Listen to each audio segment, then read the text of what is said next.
Tidak cukup kata-kata kami untuk mengagungkan Engkau Tuhan, tetapi Engkau melihat hati kami masing-masing pada sore hari ini. Kami sungguh cinta Engkau Tuhan. Kami sungguh percaya bahwa Engkau satu-satunya Allah yang bisa menjadi panutan kami, bisa menjadi penolong kami Tuhan. Terimalah segala puji sembah kami. Terimalah puji-pujian kami pada sore hari ini Tuhan, sebagai dupa yang harum yang dipersembahkan kepadamu. Dan terimalah itu Tuhan menjadi menyenangkan hatimu. Terpujilah bagi namamu Tuhan. Sekarang tiba waktunya kami akan mendengarkan firman-Mu. Berbicaralah kepada kami pada sore hari ini ya Bapa. Urapi hamba-Mu dengan kuat kuasa Roh Kudus-Mu. Sembunyikan hamba di belakang kemuliaan salib-Mu Tuhan. Berkaryalah di antara kami sekalian sore ini. Kuasailah ruangan ini. Kuasailah suasana yang ada dalam waktu kami mendengarkan firman-Mu. Waktu firman-Mu disampaikan, biarlah kuasa Roh Kudus-Mu berkarya di antara kami sekalian sore hari ini. Apabila ada kuasa lain ataupun hal-hal yang tidak berkenan kepadamu, Engkau hancurkan dalam nama Yesus. Jadikan ruangan ini kudus, suci adanya, dan berkaryalah di antara kami sekalian saat ini. Terpujilah namamu Tuhan. Kami menyerahkan pemberitaan firman Tuhan sore ini ke dalam tangan-Mu, dan kami yakin dan percaya Engkau akan memberkati kami semua. Tidak ada seorang pun yang Engkau tidak berkati, semuanya akan diberkati sesuai dengan keterbukaan hati kami di hadapan-Mu Tuhan. Kami membuka hati kami seluas-luasnya untuk Engkau berbicara kepada kami. Kami menyerahkan semuanya ke dalam tangan-Mu, dan semua yang siap diberkati Tuhan katakan amin. Puji Tuhan, silakan duduk saudara sekalian. Shalom. Puji Tuhan, sore hari ini sebelum saya menyampaikan firman Tuhan, saya ingin memberitahukan kepada Bapak Ibu dan saudara sekalian bahwa di dalam bulan Juli ini gereja kita dalam 5 minggu ya, 5 minggu, 4 minggu. Oh ya, ada 4 minggu di mana tema kita adalah tentang keluarga. Dan hari ini adalah minggu yang pertama di mana saya akan menyampaikan tema tentang keluarga itu. Nah, saudara sekalian, mungkin saudara katakan, waduh, kok temanya tentang keluarga? Saya belum berkeluarga. Kebetulan di ibadah jam 6 sore ini masih banyak saudara-saudara yang masih muda, mungkin lagi pacaran, belum menikah, ya, dan sebagainya. Tetapi firman Tuhan ini penting bagi kita sekalian. Marilah kita mengambilnya adalah bagi saudara-saudara yang belum menikah, saudara bisa mengambil, memposisikan diri saudara sebagai seorang anak di tengah keluarga. Bagi saudara-saudara yang lagi berpacaran, jadikanlah ini menjadi bekal bagi saudara untuk saudara memasuki pernikahan saudara-saudara sekalian. Lalu bagi saudara-saudara yang pasangan muda yang baru punya anak atau mungkin belum punya anak, ini cocok juga untuk kita sekalian, untuk saudara-saudara, termasuk untuk kita semua yang sudah menikah, yang sudah puluhan tahun seperti saya sudah menikah lebih daripada 40 tahun saudara sekalian dalam usia pernikahan kami, tetapi saya sangat diberkati dengan apa yang saya pelajari pada sore hari ini. Jadi harapan saya tidak ada seorang pun yang mengatakan bahwa kebenaran firman Tuhan sore hari ini bukan untuk saya. Tetapi marilah kita duduk menghadap kepada Tuhan dan mengambil kebenaran firman Tuhan ini sesuai dengan keberadaan saudara masing-masing. Sore hari ini saya akan berbicara tentang fondasi membangun keluarga yang bahagia. Kalau berbicara tentang fondasi, kata membangun, misalnya kita membangun rumah, rumah itu akan kuat berdiri pada saat ada bahaya datang kalau fondasinya itu kuat. Kalau fondasinya itu tidak kuat, maka pada waktu terjadi gempa bumi misalnya, maka rumah itu bisa hancur, runtuh, ambruk. Demikian juga dengan keluarga. Keluarga yang kita bina, keluarga yang ada dalam hidup kita masing-masing akan menjadi bahagia kalau kita memiliki fondasi yang benar, fondasi yang kuat. Lalu keluarga yang bahagia itu keluarga yang bagaimana? Nanti kita akan melihat bersama-sama bagaimana menjadi keluarga yang bahagia pada waktu kita memiliki fondasi yang benar. Oleh sebab itu saya ingin bertanya kepada saudara-saudara sekalian pada saat ini.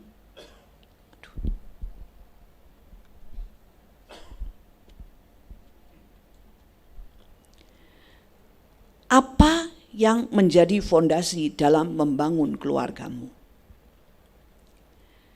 Bagi saudara yang masih berpacaran, apakah ketertarikan saudara itu hanya karena yang satu ganteng, yang satu cantik?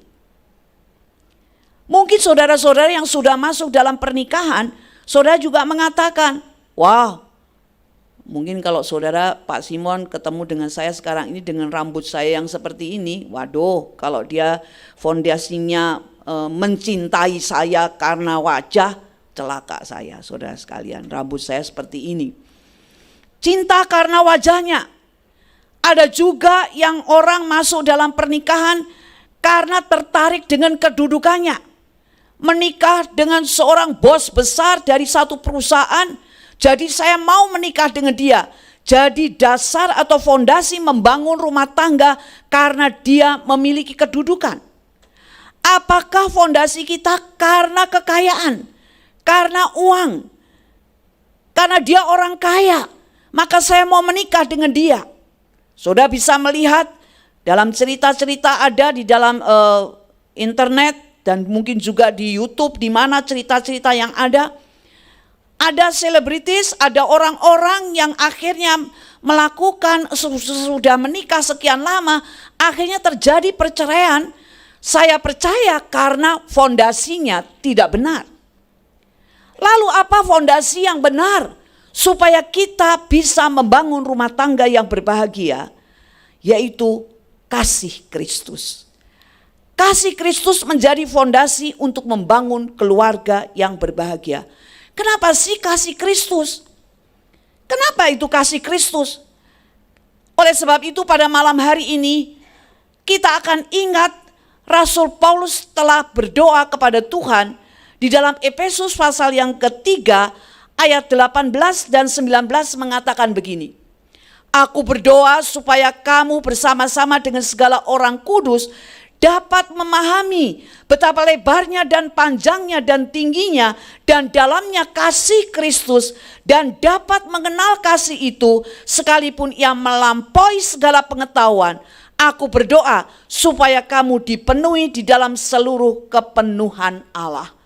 Rasul Paulus yang dulunya adalah seorang yang jahat, dia telah berjumpa dengan Tuhan Yesus dan merasakan kasih Tuhan. Oleh sebab itu dia berkata kepada sidang jemaat orang-orang di Efesus dan pada malam hari ini pun kepada kita sekalian, dikatakan bahwa marilah kita berdoa, marilah kita belajar memahami kasih Kristus itu seperti apa. Memahami, dan bukan hanya memahami saja, tetapi juga mengenal kasih itu. Di dalam 1 Korintus pasal yang ke-15 ayat 2 dan ayat yang ketiga mengatakan, sebab yang sangat penting telah kusampaikan kepadamu, yaitu apa yang telah kuterima sendiri ialah bahwa Kristus telah mati karena dosa-dosa kita sesuai dengan kitab suci. Bahwa ia telah dikuburkan dan bahwa ia telah dibangkitkan pada hari yang ketiga sesuai dengan kitab suci. Kita mengenal kasih Kristus. Siapa Kristus ini? Kristus telah mati di atas kayu salib. Kemudian dia dikuburkan dan pada hari yang ketiga dia bangkit. Di dalam kitab Injil Yohanes pasal 15 ayat yang ke-13 mengatakan, tidak ada kasih yang lebih besar daripada kasih orang yang memberikan nyawanya untuk sahabat-sahabatnya. Mengapa kita memiliki diminta untuk kita memiliki fondasi itu adalah kasih Kristus. Karena kasih yang diberikan oleh Kristus kepada kita sekalian adalah kasih yang luar biasa. Kasih Kristus adalah kasih yang cocok untuk menjadi fondasi yang tepat. Karena apa saudara sekalian? Karena kasih Kristus adalah kasih agape. Saya tidak berbicara panjang lebar tentang tentang jenis-jenis kasih. Ada bermacam-macam kasih, kasih eros, kasih philia, kasih storge, dan yang paling penting adalah saat ini adalah kasih agape. Kasih yang dimiliki oleh Allah. Kasih agape itu seperti apa, saudara sekalian? Kasih agape adalah kasih yang tidak pernah egois. Kasih agape adalah kasih Allah, adalah kasih yang tidak mementingkan diri sendiri. Kasihnya tanpa batas, kasihnya tanpa syarat, kasihnya bukan hanya perasaan, tetapi kasihnya itu merupakan perbuatan di mana dia rela mati di atas kayu salib. Kasih Yesus bukan omong doang. Kasih itu tidak hanya mengatakan aku mengasihimu, tetapi dibuktikan dengan perbuatannya, dengan aksinya, di mana dia rela mati di atas kayu salib untuk menebus segala dosa-dosa kita. Dan saudara sekalian, kasihnya itu total. Kalau saudara membaca dalam surat Efesus dikatakan, dia menjalaninya sampai setia, taat sampai mati di kayu salib. Jadi pada waktu dia datang ke dalam dunia ini, saudara sekalian, diutus oleh Allah Bapa untuk mati di atas kayu salib. Ada tantangan, ada pergumulan. Bahkan pada waktu di Taman Getsemane dia pernah berdoa dan mengatakan, Tuhan, kalau boleh biarlah cawan ini lalu daripadaku. Tetapi ada kalimat yang mengatakan, tetapi bukan kehendakku yang jadi, tetapi kehendakmu yang jadi. Bapak, Ibu, dan saudara-saudara sekalian yang dikasihi oleh Tuhan. Mengapa kasih Kristus adalah satu-satunya fondasi yang paling tepat? Karena kasih Kristus adalah kasih agape. Kita memperoleh kasih itu sebelum, maksudnya kasih Tuhan itu mati di atas kayu salib pada saat kita masih ada di dalam dosa. Tidak peduli apakah saudara akan menerima kasih itu atau tidak, tapi dia menunjukkan kasihnya kepada kita sekalian.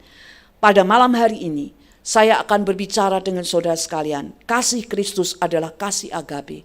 Di dalamnya ada komitmen, ada cinta kasih, dan komunikasi.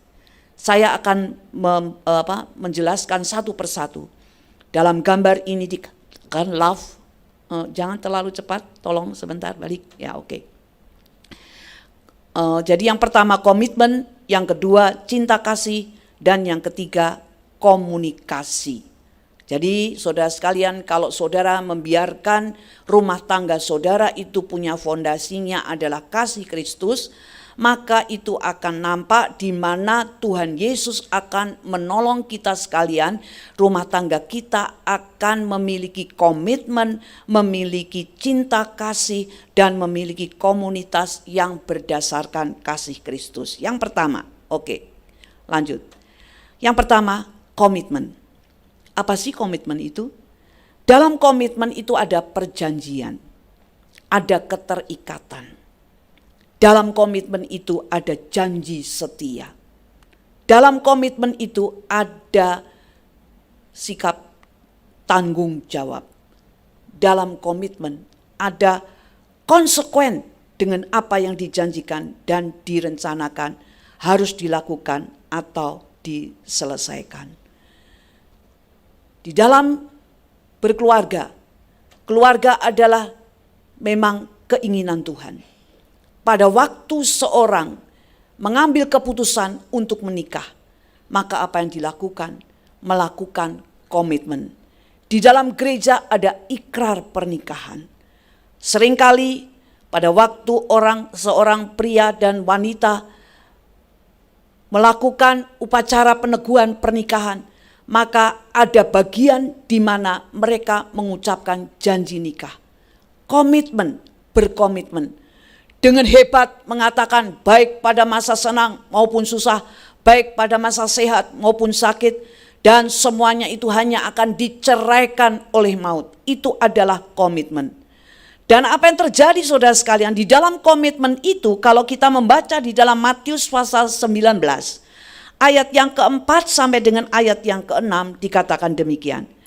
Jawab Yesus, tidakkah kamu baca bahwa Ia yang menciptakan manusia sejak semula menjadikan mereka laki-laki dan perempuan?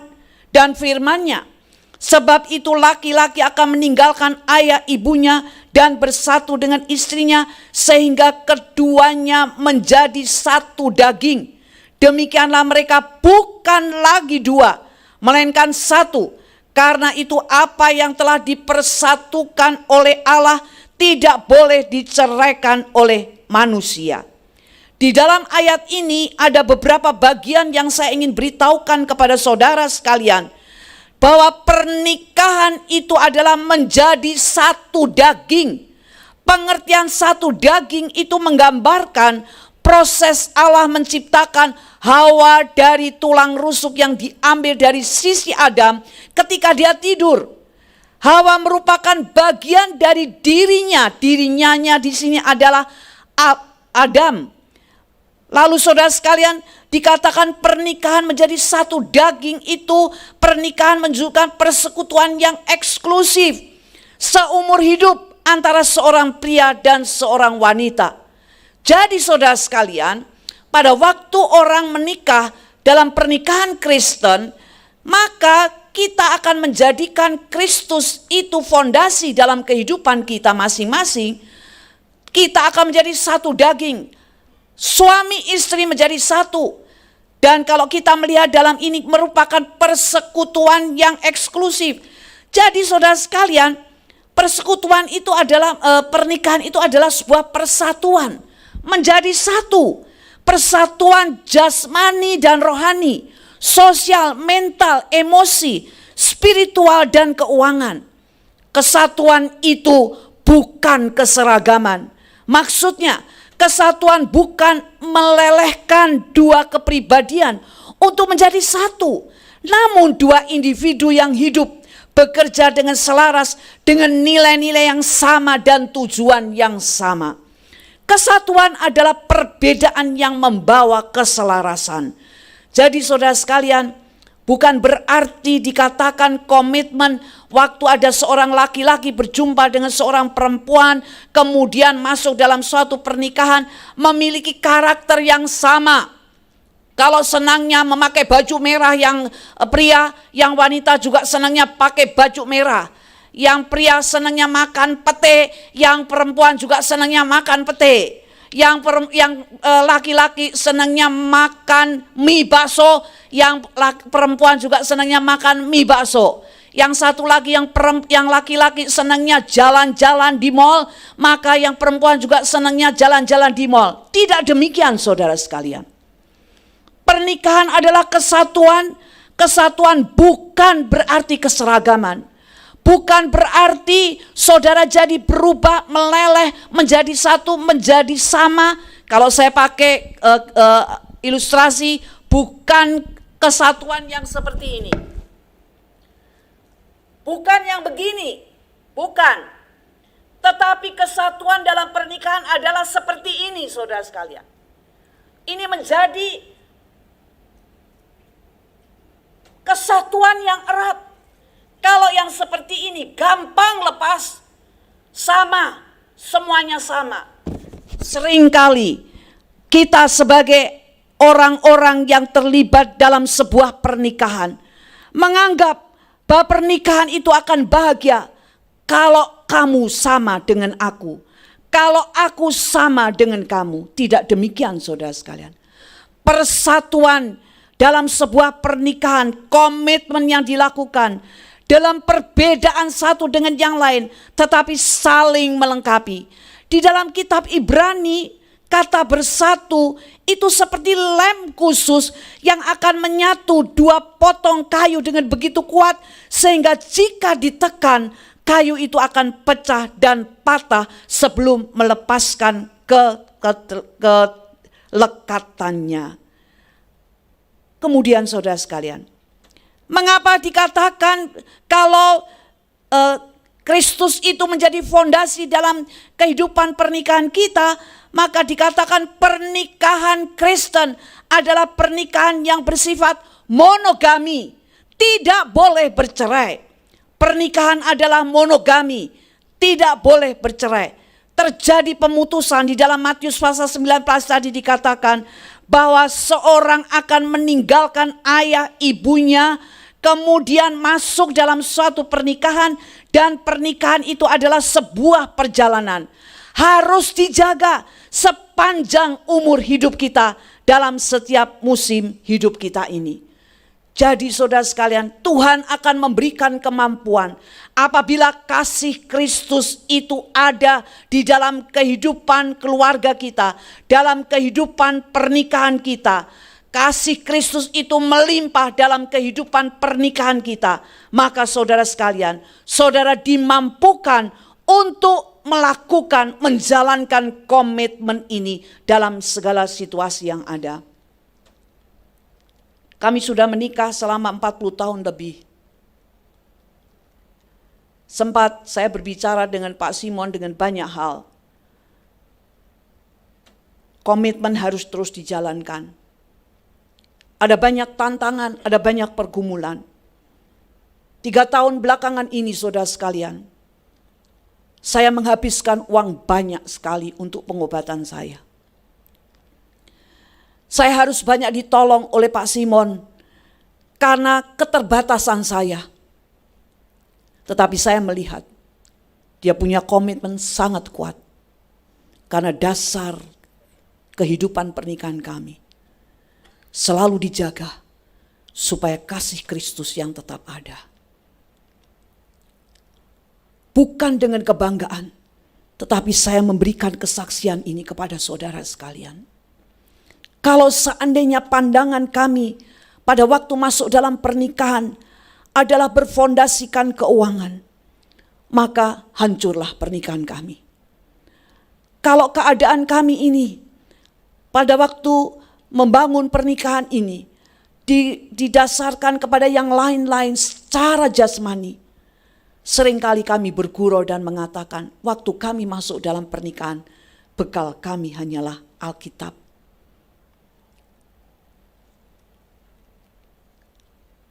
Penting bagi kita sekalian untuk menjaga komitmen kita. Pada waktu saya memasuki pernikahan yang ke-25, ibu saya masih hidup pada waktu itu, dia mengatakan begini, buat upacara ucapan syukur. Kenapa Mami? Bersyukur kalau kamu sudah bisa menjalani pernikahanmu selama 25 tahun. Dalam segala tantangan dan dalam segala pergumulan. Ternyata waktu saya memasuki pernikahan yang 40 tahun lebih ini, 3 tahun lagi kami akan masuk pernikahan yang ke-50 tahun saudara. Ada tantangan dan ada pergumulan. Tetapi waktu kasih Kristus dibiarkan ada di tengah-tengah keluarga, saya melihat adanya perkara yang besar. Anak-anak bersatu untuk mengumpulkan uang. Bersatu memberikan support kepada saya dengan sakit saya yang parah pada waktu itu. Akhirnya saya bisa mengalami kemenangan dan nama Tuhan dimuliakan. Saya bisa menjadi tanda ajaib dan bersaksi kepada semua orang bahwa Tuhan sudah menyembuhkan penyakit saya. Haleluya, beri kemuliaan kepada Tuhan. Komitmen, komitmen, komitmen. Komitmen keluarga, seisi rumahku akan beribadah kepada Tuhan. Ini diucapkan oleh Yosua dalam Yosua 24 ayat 15. Di tengah-tengah bangsa Israel dia katakan begini, akan tetapi jika kamu menganggap bahwa tidak baik beribadah kepada Tuhan, pilihlah pada hari ini kepada siapa kamu akan beribadah. Allah yang disembah nenek moyangmu di seberang sungai Efrat, atau Allah orang Amori yang kamu diami negeri ini. Akan tetapi aku dan seisi rumahku akan beribadah kepada Tuhan.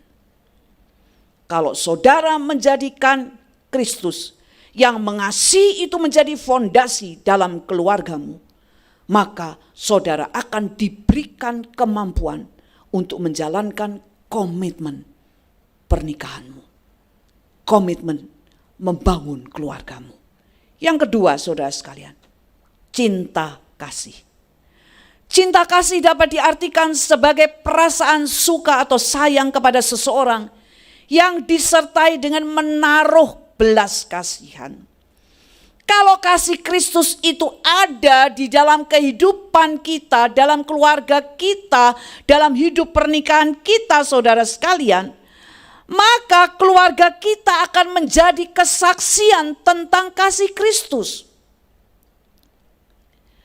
Kalau kasih Kristus itu ada di dalam diri saudara, dalam rumah tangga saudara, di dalam setiap anggota di dalam rumah tangga itu, maka keluarga ini akan menjadi kesaksian tentang kasih Kristus. Kasih Kristus akan terpancar dalam kehidupan orang itu. Oleh sebab itu saudara sekalian, dalam keluarga bisa menjadi kesaksian tentang kasih Kristus itu, karena dalam keluarga ada tugas dan tanggung jawab pasangan suami istri, orang tua dan anak dan sebaliknya. Karena dengan menikah, maka orang Kristen dipanggil untuk pelayanan khusus, yaitu menyaksikan Kristus lewat bentuk keluarga. Orang akan melihat, wih, keluarga itu luar biasa. Kenapa? Hebat. Kenapa dia menjadi seorang yang keluarga yang sangat rukun, keluarga yang sangat bahagia? Kenapa? Karena ada kasih Kristus di situ. Oleh sebab itu kita akan melihat bersama-sama kasih Kristus yang ada di tengah keluarga, di mana ada orang-orang yang bertanggung jawab. Tanggung jawab suami. Apa sih tanggung jawab suami? Dalam Efesus pasal 5 ayat 25 mengatakan, hei suami, kasihilah istrimu sebagaimana Kristus telah mengasihi jemaat dan menyerahkan dirinya. Rasul Paulus mengajarkan kepada kita sekalian lewat surat ini, dikatakan, hai suami, hai kaum pria, hai kaum laki, dikatakan kasihilah istrimu. Kasih yang seperti apa? Bukan kasih yang poligami, saudara sekalian. Bukan kasih yang mementingkan diri sendiri.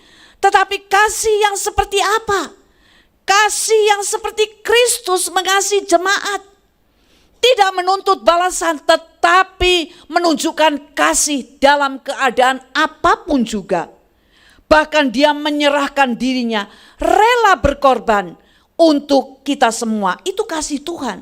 Kasih yang seperti itulah akan ada di dalam diri seorang suami sebagai kepala keluarga, dan betapa indahnya keluarga ini. Itu tanggung jawab suami. Kemudian bagaimana tanggung jawab seorang istri, tugas dan tanggung jawab seorang istri. Dalam Efesus pasal 5 ayat 22 dan 23 mengatakan, hai istri, tunduklah kepada suamimu seperti kepada Tuhan. Karena suami adalah kepala istri, sama seperti Kristus adalah kepala jemaat. Dialah yang menyelamatkan tubuh. Ayat ini mengatakan wanita-wanita yang ada di dalam rumah tangga harus tunduk kepada suami. Zaman sekarang ini saudara sekalian, dalam kesulitan hidup ini, seringkali yang bekerja bukan saja para bapak atau suami, kepala keluarga, tetapi istri pun juga ikut berjuang bekerja. Maka kadang-kadang bisa menjadi seorang wanita yang dominan karena barangkali gaji yang diperoleh lebih besar daripada suami. Ingat saudara sekalian, peraturan yang Tuhan berikan kalau engkau ingin rumah tanggamu bahagia dan engkau menjadikan Kristus itu fondasi dalam kehidupan rumah tanggamu, wanita harus tetap tunduk kepada suami. Kata tunduk di sini bukan berarti langsung suami akan berlaku dengan semena-mena, tidak. Tetapi kata tunduk di sini berarti istri itu hormat kepada suaminya. Dia selalu menghargai suaminya, tidak menceritakan kejelekan-kejelekan suaminya kepada orang lain. Tetapi saudara sekalian, istri harus menjunjung tinggi, menghargai suaminya, sehingga saudara sekalian, kita bisa melihat rumah tangga kita akan bahagia. Suami mengasihi istrinya, istri tunduk kepada suaminya.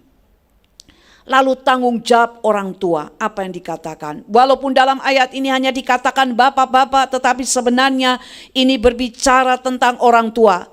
Dan kamu bapak-bapak janganlah bangkitkan amarah di dalam hati anakmu, tetapi didiklah mereka dalam ajaran dan nasihat Tuhan.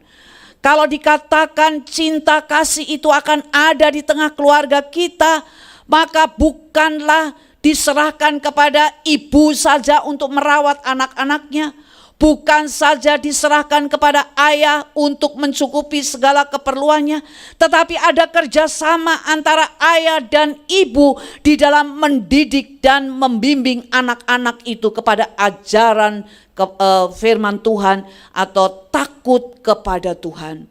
Di dalam kitab Maleakhi dikatakan persatuan daripada keluarga menghasilkan keturunan ilahi. Diharapkan anak-anak kita akan menjadi anak-anak yang takut akan Tuhan.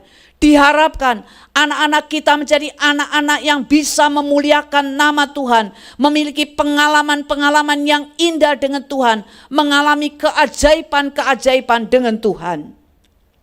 Tanggung jawab, tugas dan tanggung jawab ayah dan ibu. Kemudian di dalam Efesus pasal 6 ayat 1 sampai 3 kita bisa melihat di dalam kasih dalam keluarga akan ada kasih itu kalau anak-anak pun melakukan kewajibannya. Dikatakan Efesus 6 ayat 1 sampai 3, hai anak-anak, taatilah orang tuamu di dalam Tuhan, karena haruslah demikian. Hormatilah ayahmu dan ibumu.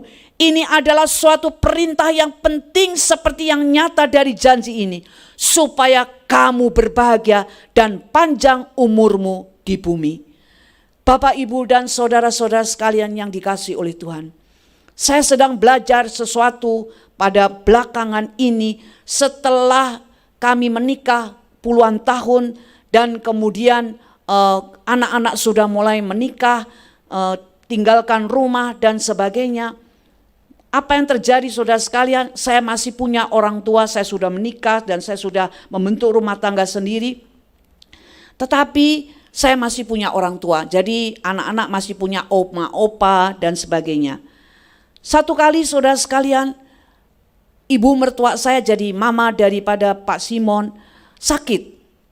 Dan pada waktu dia sakit, kami sebagai seorang hamba Tuhan tidak punya cukup uang untuk membiayai biaya yang diperlukan pengobatan dari mama mertua ini. Apa yang terjadi saudara sekalian? Dia hanya mengatakan begini kepada saya, Elsa, pokoknya sampai mati aku ikut kamu ya.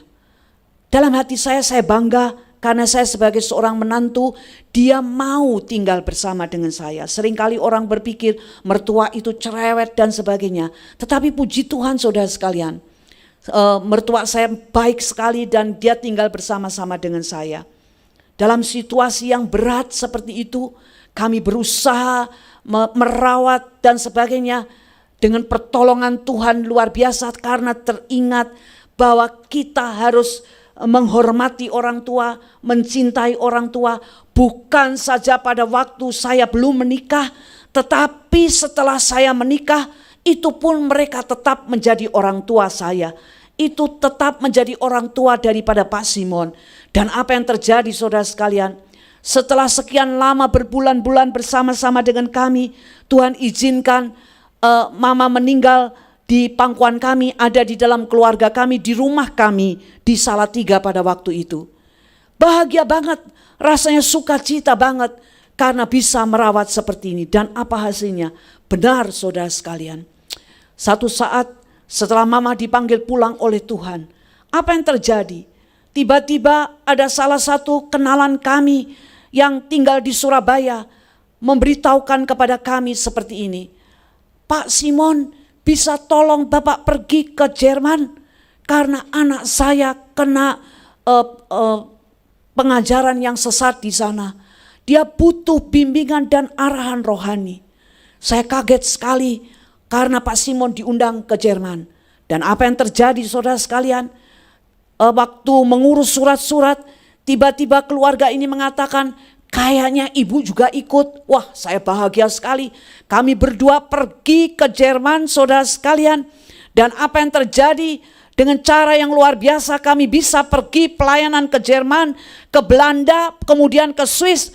Dan pada saat sementara saya mengucap syukur di Belanda pada waktu itu, selesai makan pagi, saya katakan, Tuhan luar biasa, Engkau memberikan berkat yang seperti ini. Kami bukan saja datang untuk berlibur, pergi wisata kemana-mana, tetapi Engkau memberikan kesempatan kami melayani dalam retreat mahasiswa dari orang-orang Belanda, orang Jerman, Belgia, yang mereka berkumpul bersama-sama. Dan hasilnya saudara sekalian, orang-orang muda ini terselamatkan dari pengajaran yang sesat itu. Ada suara audible yang mengatakan, Tuhan terima kasih Tuhan, Engkau telah menolong. Saya boleh melihat salju pada waktu itu, satu kebanggaan yang luar biasa. Lalu ada suara di dalam hati saya mengatakan, ini upah yang aku berikan karena Engkau telah merawat orang tua. Kaget saudara. Saya jadi ingat ayat ini. Kalau engkau menjadikan kasih Kristus fondasi dalam keluargamu, hei para orang tua, jangan takut, anakmu pasti ingat kamu. Hei anak-anak, saudara yang sebagai anak, jangan bersikap kurang ajar, jangan bersikap tidak hormat dengan orang tuamu, tetapi kalau engkau menjadikan kasih Kristus ada di dalam hatimu, menjadi fondasi dalam rumah tanggamu, menjadi fondasi dalam hidupmu secara pribadi, percayalah, engkau akan berbahagia dan Tuhan berjanji memberikan panjang umur kepada kalian semua. Cinta kasih yang ada. Jadi saudara sekalian, kalau saudara membiarkan kasih Kristus itu menjadi fondasi dalam rumah tanggamu, pernikahanmu, maka keluargamu akan menjadi kesaksian sehingga orang lain tahu bahwa Kristus adalah Allah yang penuh kasih kepada manusia. Kemudian yang ketiga saudara sekalian, komunikasi. Apa sih komunikasi itu? Komunikasi adalah suatu proses penyampaian informasi, pesan, ide, gagasan dari satu pihak kepada pihak yang lain saudara sekalian. Waktu saya mulai memikirkan ini, kalau di dalam kasih Kristus ada komunikasi, maka saya ingat saudara sekalian, bahwa kasih Allah itu dinyatakan sebagai kasih seorang sahabat. Dia memberitahukan rahasia kerajaan Allah. Dan kasihnya itu adalah berkorban. Dia rela mati di atas kayu salib. Terdapat di dalam Yohanes pasal 15 ayat 15 dikatakan, Aku tidak lagi menyebut kamu hamba, karena hamba tidak tahu apa yang dilakukan oleh tuannya. Akan tetapi aku menyebut kamu sahabat, karena semua yang aku dengar dari Bapa telah aku beritahukan kepadamu. Jadi saudara sekalian, kalau saudara menjadikan Kristus yang penuh kasih itu menjadi fondasi dalam hidupmu, mengutamakan Dia dalam hidupmu, maka saudara sekalian, Dia hadir di tengah-tengah saudara, menjadi sahabat yang akan memberikan petunjuk, yang akan memberitahukan jalan mana yang harus saudara tempuh.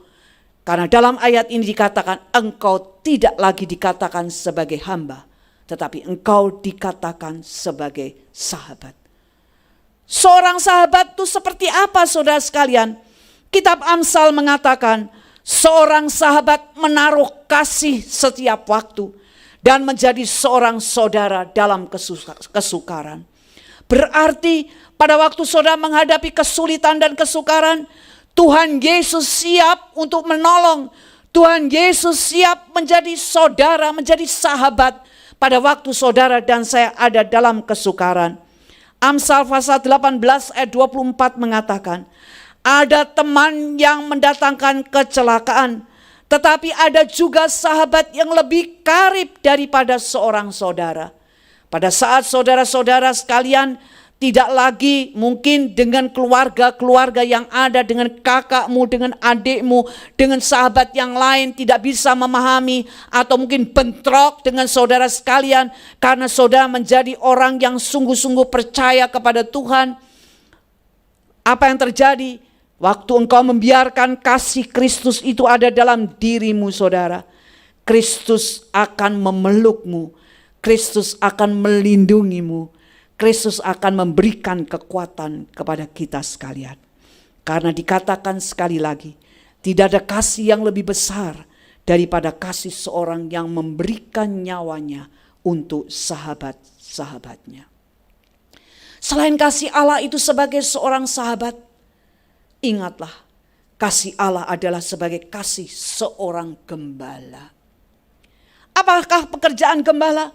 Gembala adalah membawa keluar domba-dombanya pagi-pagi, kemudian dituntunnya ke tempat yang ada rumput, kemudian air yang tenang dan sebagainya. Saudara sekalian, gembala ini akan mencukupi segala keperluan yang kita perlukan.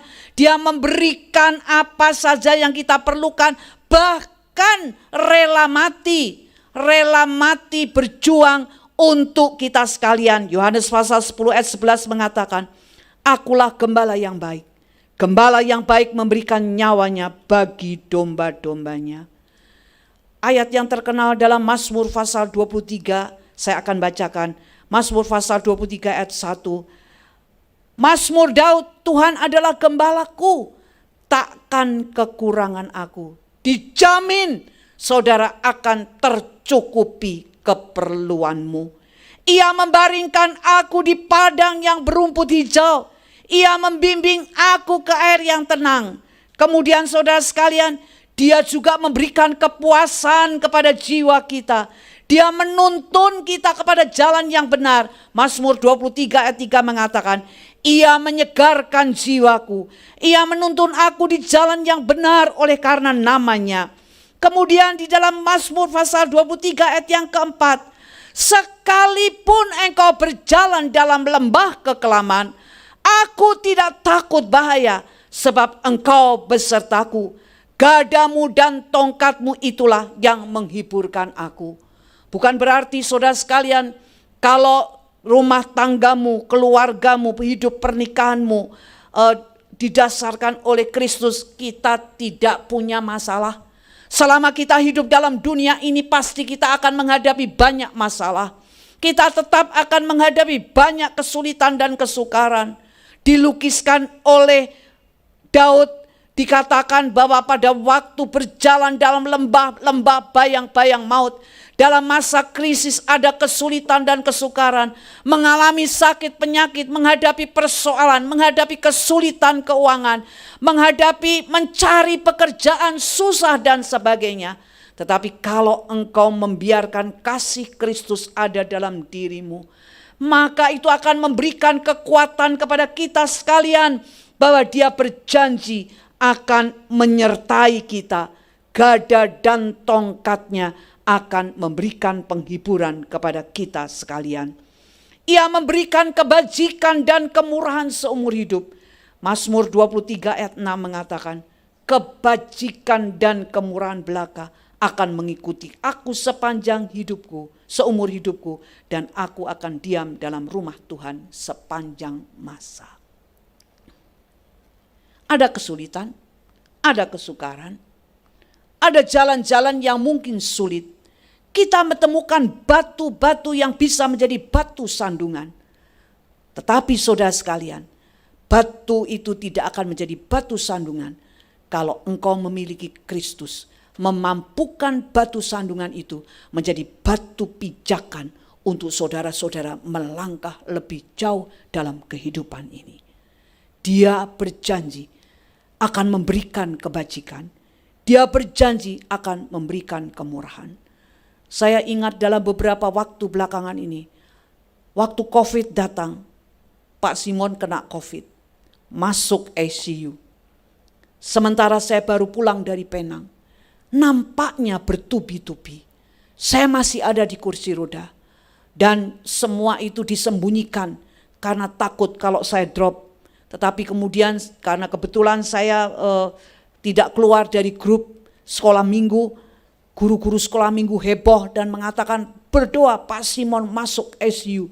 Saya kaget luar biasa dan kemudian saya agak ngedrop dan kemudian saya berdoa kembali kepada Tuhan. Tuhan tolong. Saudara bisa dengar kesaksian daripada Pak Simon pada waktu dia di ruangan SU, dia mendengar suara yang mengatakan jangan takut, aku akan ada beserta dengan kamu. Seperti ada orang yang memeluknya. Sekali lagi, rahasianya apa saudara? Kami bukan orang yang istimewa, tapi rahasianya apa? Pelihara kasih Kristus itu terus ada. Pelihara kasih Kristus itu terus ada. Beberapa waktu menjelang saya sakit seperti itu, Pak Simon mengambil keputusan untuk mulai bertekad. Setiap malam, walaupun kami tidak lagi serumah, saya hanya tinggal serumah dengan anak saya yang bungsu, tetapi kedua anak saya yang satu ada di Bintaro tinggalnya, yang satu ada di Surabaya. Tetapi kami ada komitmen, kami ada rasa saling mengasihi satu dengan yang lain. Dan kemudian kami merasa bahwa Tuhan adalah Tuhan yang bisa menjadi sahabat kami dan gembala kami yang baik. Apa yang dilakukan? Setiap malam kami selalu mengadakan mezbah keluarga lewat video call saudara sekalian. Kami lakukan itu setiap malam. Dan saya bersaksi, bukan untuk kesombongan, bukan. Tetapi saya ingin berbagi dengan saudara sekalian. Benar, saya sudah mengalaminya. Bahwa pada waktu kita menjadikan kasih Kristus itu menjadi fondasi dalam rumah tanggamu, dalam pernikahanmu, maka engkau akan berbahagia. Benar saudara sekalian. Ada saat-saat tertentu di mana ada anak yang belum kerja pulang malam, kira-kira jam 10:30, 11 kami tunda doanya sampai jam 10:30 kami baru berdoa bersama-sama. Kalaupun tidak bisa, kadang-kadang di perjalanan tiba-tiba parkir di satu tempat di Indomaret barangkali hanya mungkin 15 menit, 20 menit kami menaikkan doa bersama-sama. Nampaknya rutin, tetapi saudara sekalian, kami melihat mujizat Allah terjadi. Mujizat demi mujizat terjadi. Bahwa kebajikan dan kemurahan berjanji akan mengikuti kapan saudara? Bukan hanya saat ini, tetapi sepanjang umur hidup kita. Demikian juga dalam Yehezkiel pasal 34 ayat 11 dan 12. Sebab beginilah firman Tuhan Allah, dengan sesungguhnya aku sendiri akan memperhatikan domba-dombaku dan akan mencarinya. Oh haleluya. Seperti seorang gembala mencari dombanya pada waktu domba itu tercerai dari kawanan dombanya, begitulah aku akan mencari domba-dombaku dan aku akan menyelamatkan mereka dari segala tempat kemana mereka diserahkan pada hari berkabut dan hari kegelapan. Puji nama Tuhan. Tuhan berjanji untuk mencari, Tuhan berjanji untuk melindungi, Tuhan berjanji untuk menyelamatkan. Apabila masih ada anggota keluarga kita yang masih hidup dalam dosa, Tuhan berjanji untuk mencarinya, membawa dia pulang, berkumpul bersama-sama dengan kasih Tuhan. Saudara sekalian, kalau kita melakukannya dengan baik, maka apa yang terjadi saudara sekalian? Kita melihat bersama-sama bahwa dikatakan ada 3 hal yang kita mesti lakukan, yaitu komitmen, kasih, cinta kasih, dan komunikasi. Kalau itu terjadi saudara sekalian, maka suasana dalam keluarga akan penuh kebahagiaan. Akan ada kasih sayang, akan ada sukacita, akan ada kerukunan, akan ada persahabatan, akan ada kebersamaan dengan seluruh anggota keluarga. Kasih Kristus menjadi fondasi membangun keluarga yang bahagia. Kasih Kristuslah satu-satunya fondasi yang tepat. Mengapa? Karena kasih Kristus adalah kasih agape. Kasih yang tidak pernah egois. Kasih yang tanpa batas, tanpa syarat. Kasih yang bukan hanya perasaan, tetapi disertai dengan perbuatan dan rela berkorban. Kasih yang total. Bagaimana dengan keadaan saudara masing-masing? Saudara sebagai seorang anak, barangkali memiliki orang tua yang belum mengenal Tuhan. Maka ini menjadi doa kita, supaya orang tuamu menjadi orang yang percaya kepada Tuhan. Dan kasih Kristus yang sudah ada pada dirimu, biarlah dibiarkan terpancar keluar, ada di dalam keluargamu. Bagi saudara-saudara yang sedang berpacaran, apakah di dalam hidup pergaulanmu hanya yang dipikirkan cinta dan cinta, tetapi pikirkan ke depan. Ambil komitmen untuk menjadikan kasih Kristus menjadi landasan dalam hidup pergaulanmu, dalam membina hubunganmu, kemudian melangkah ke pernikahan, dilanjutkan dengan membina keluarga. Mulai dari sekarang, jadikan kasih Kristus tempat yang utama dalam kehidupan saudara sekalian. Dan bagi saudara sekalian, jangan pernah berbangga, jangan pernah sombong kalau saudara dan saya sudah menikah sekian lama. Iblis tidak ingin kita ada dalam keadaan bahagia. Tetapi hari ini Tuhan mengingatkan kita, marilah kita panggil Kristus kembali menjadi yang utama di dalam rumah tangga kita masing-masing. Sehingga tidak terjadi pertengkaran, tidak terjadi percekcokan, tidak terjadi rencana perceraian, tetapi yang ada damai sejahtera, sukacita, kebahagiaan, dan nama Tuhan akan dipermuliakan. Kiranya ini akan menjadi berkat bagi kita sekalian. Mari kita tunduk kepala bersama-sama.